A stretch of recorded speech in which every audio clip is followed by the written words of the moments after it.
Kami awali Kompas Siang dengan informasi, antrean truk pengangkut logistik masih mengular di Pelabuhan Ketapang, Banyuwangi, Jawa Timur. Sopir truk mengaku rugi karena mengeluarkan biaya operasional yang lebih besar.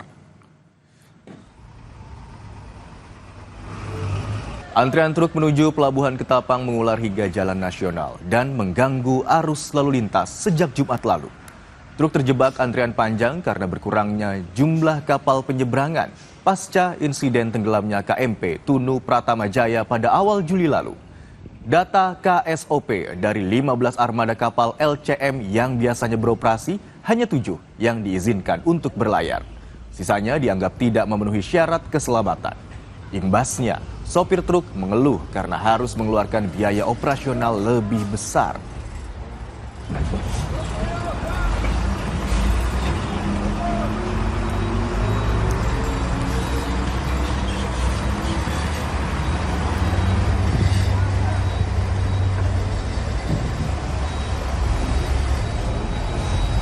Saya di sini sudah 2 malam jadinya.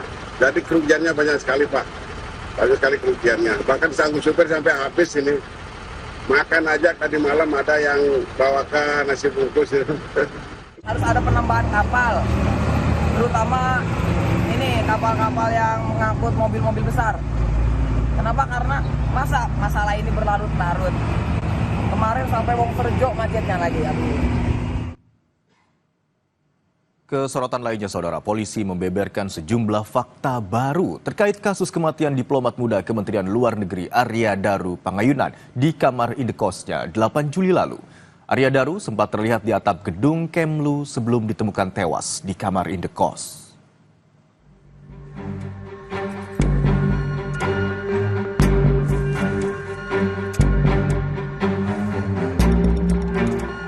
Kepingan peristiwa kasus kematian diplomat Kementerian Luar Negeri Arya Daru Pangayunan di kamar indekosnya mulai bermunculan. Selain tas ransel milik almarhum, kepingan yang terungkap diantaranya adalah aktivitas Arya Daru di rooftop gedung Kemlu malam sebelum ia ditemukan meninggal dunia. Kabid Humas Polda Metro Jaya, Kombes Ade Aris Syam Indradi menyebut almarhum sempat naik ke lantai 12 atau atap gedung Kemlu sebelum ditemukan tewas di kamar indekos. Diduga korban berada di rooftop lantai 12 gedung Kemenlu.